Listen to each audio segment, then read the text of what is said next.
Hello everyone, আসসালামু আলাইকুম। কেমন আছেন সবাই? এই তো সি বিচের ধারে এসেছি, আর শামুক কুড়াবো না তা তো আর হয় না। এই শামুকগুলো এত কিউট ছিল।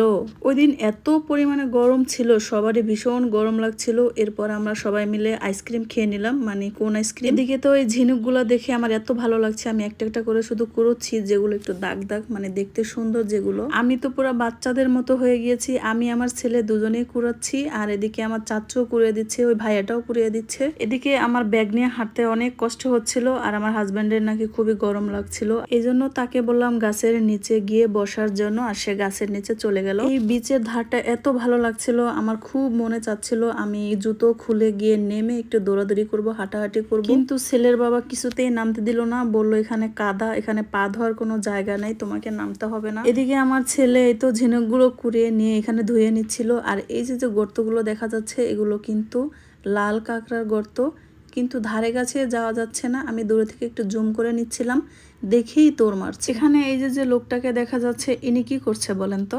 এনার দিকে অনেকক্ষণ তাকিয়ে থাকার পরে বুঝলাম এই সি বিচটাকে পরিষ্কার পরিচ্ছন্ন রাখাই ওনাদের কাজ। মানে এখানে যত ভাঙা কাচের টুকরা, পেরেক, এই টাইপের কোনো জিনিস যেটা মানুষের ক্ষতি হয় বা পায়ে ফুটে যেতে পারে, এইগুলো ওনারা ক্লিন করে নিচ্ছিল। হাতের ধরার মেশিনটার মাধ্যমে বিভিন্ন জায়গায় ঘোরাচ্ছে, আর যেখানে সাউন্ড হচ্ছে ওখানে উনি গর্ত করে নিয়ে ওই জিনিসগুলো সরিয়ে নিচ্ছিল। আমি আমার হাতের মুঠের ভিতরে অনেকগুলো শামুক বা ঝিনুক কুড়িয়ে নিয়েছি, কিন্তু মুঠিতে জায়গা হচ্ছিল না, আর অনেক বালু ছিল, কিন্তু ধোয়ার জন্য কোনো জায়গা খুঁজে পাচ্ছিলাম না। এরপর আমরা এই বিচের সাইড দিয়ে হেঁটে হেঁটে অনেক দূরে যাচ্ছিলাম, আর প্রচুর গরম ছিল, প্রচুর রোদ ছিল। আর সামনে যাওয়ার পরে দেখলাম সুন্দরবনের মতো কেমন একটা জঙ্গল দেখাচ্ছিল, তো এজন্য আর ওদিকে যাওয়া হয়নি। তবে আমরা যদি ছাতা নিয়ে যেতাম বা রোডটা যদি আরেকটু হালকা হতো তাহলে খুবই ভালো হতো। যারা মালয়েশিয়া থাকে বা যারা মালয়েশিয়া গিয়েছে তারাই শুধু জানবে যে মালয়েশিয়া কি পরিমাণে গরম থাকে সারা বছর। এই তো এখন এই যে আইসক্রিমগুলো নিয়ে নিচ্ছি, মানে কোন আইসক্রিম। আর এই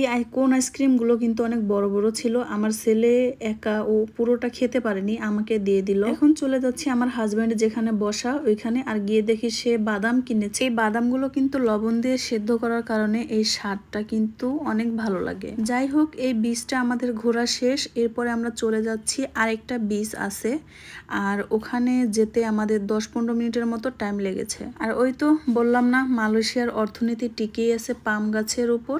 আর এখানে যেতে যেতে দেখলাম যে রাস্তার দুই সাইড দিয়ে প্রচুর পরিমাণে পাম গাছ লাগানো। এখানে আমাদের গাড়িটা একটু স্লো হওয়ার কারণে কয়েকটি বানর এসে আমাদের গাড়িটাকে ঘিরে ধরলো। এই রোডটা দিয়ে যাওয়ার পরে মনে হলো যে এখানে প্রচুর পরিমাণে বানর থাকে, আর বানরের কাজই তো এক গাছ থেকে আরেক গাছে লাফালাফি করা। এই বীচের নাম কি জানি না, তবে একে বানর বীচ বললে কিন্তু ভুল হবে না। আমাদের গাড়িটা বিচের সাইড দিয়ে পার্কিং করেছি, কারণ ওইখানে যদি পার্কিং করি আমাদের মনে হয় বানরের টেনে হিচড়ে নিয়ে যাবে। তবে কয়েকজনকে দেখলাম গাড়িতে বসে বসে বানরকে খাবার দিচ্ছে, আর ওরা সেগুলো নিয়ে সোমের একটা দৌড় দিচ্ছে। এই বানরগুলো যাদের হাতে খাবার দেখছে শুধুমাত্র তাদের সামনেই যাচ্ছে, এছাড়া কিন্তু ওরা দূরে দূরেই থাকছে। যাই হোক, এই তো এখানে দেখা যাচ্ছে এই সুন্দর সি বিচটা। এখন আমার চাচু চলে আসলো আরেকটা দোকানে, আর এখানে এসে দেখলাম একটা অক্টোপাস ভেজে রেখেছে। যদিও এটা দেখতে সুন্দর, তবে এটা কেমন লাগে খেতে জানি না। এখান থেকে আমার চাচু নিয়ে নিল সসেজ ফ্রাই, মানে এই সসেজটার উপরে কিছু একটা কোট করে এটাকে ফ্রাই করে নিয়েছে,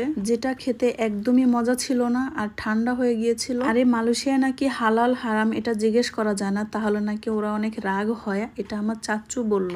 এখন যেহেতু ভাটার সময় এজন্য পানি অনেকটা দূরে চলে গিয়েছে, তবে আমার কাছে এটার থেকে আগে যেটাতে গিয়েছিলাম ওই বীজটা আমার কাছে বেশি ভালো লেগেছে। আমরা একটা একটা করে সসেজ খেয়ে নিচ্ছিলাম, একটুও মজা লাগেনি। এরপরে ভাবলাম যে বানরকে একটু দেই, আর এই তো বলছিলাম না, যার হাতে খাবার দেখে শুধুমাত্র তার কাছেই আসে। এরে খাবারটা দেওয়ার পর এমন এক দৌড় দিছে, তাকে আর কে খুঁজে পায়। এখানে এত পরিমাণে গরম ছিল, আমার ফেস দেখে বুঝতে পারছেন, মানে পুরো পুড়ে যাচ্ছিলাম। তার ভিতরে হিজাব পরা, মাস্ক পরা, মানে গরমে ঘেমে একবারে একাকার। যেহেতু আমাদের গাড়িটা ড্রাইভ করে একবারে গ্রামের ভিতরে দিয়ে এই সি বিচে গেছি, সো সন্ধ্যা হওয়ার আগে আমরা এখান থেকে চাচ্ছিলাম হোটেলে চলে যাওয়ার জন্য। আর আমাদের ফিরতে ফিরতে প্রায় অনেকটা রাত হয়ে গিয়েছে। এরপরে অর্ধেক রাস্তা আসার পরে দেখলাম প্রচুর পরিমাণে বৃষ্টি হচ্ছে। আমার চাচুকে চাচুর বাসার সামনে নামিয়ে দিয়ে চলে আসি আমরা আমাদের হোটেল রুমে। দেখা হবে নতুন একটা ভিডিওতে, সে পর্যন্ত সবাই ভালো থাকেন, সুস্থ থাকেন, আমাদের জন্য দোয়া করবেন। আল্লাহ হাফিজ।